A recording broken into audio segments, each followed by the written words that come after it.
আল্লাহ নিজে বলছে ফাবিআইয়ি হাদিস। এরপরে আমি কি বলতাম?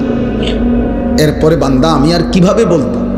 আমি আল্লাহ জাহান্নামের এত বিস্তারিত বর্ণনা কোরআনে দিলাম, জান্নাতের এত বিস্তারিত বর্ণনা কোরআনে দিলাম, আখিরাতের এত বর্ণনা কোরআনে দিলাম, কিয়ামতের এত কথা কোরআনে বললাম, পূর্ববর্তী বহু জাতি ব্যক্তির ঘটনা বলি আমি কোরআনে বর্ণনা করলাম যে আমার অনুগত হলে কি হয়, আমার অবাধ্য হলে কি হয়।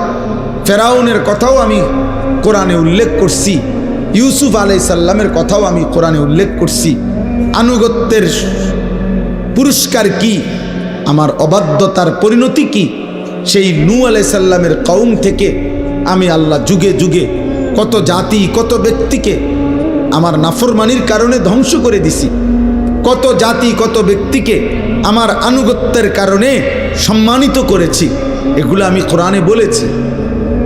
আমি জাহান্নামের বিস্তারিত বর্ণনা দিয়েছি, জান্নাতের কথা আমি আল্লাহ বলেছি। আমার রসুলকে আমি কেন পাঠাইছি সেটা আমি বলছি। আমার আদেশ কি আমি বলছি, আমার নিষেধ কি আমি বলেছি। আমি তোমাকে কেন বানাইছি তাও বলছি, আমি তোমার কাছে কি চাচ্ছি তাও বলছি, আমি তোমাকে আখেরাতে কি দেব তাও বলেছি, দুনিয়া তুমি কিভাবে চলবা তার বিধিবিধানও আমি বলে দিয়েছি।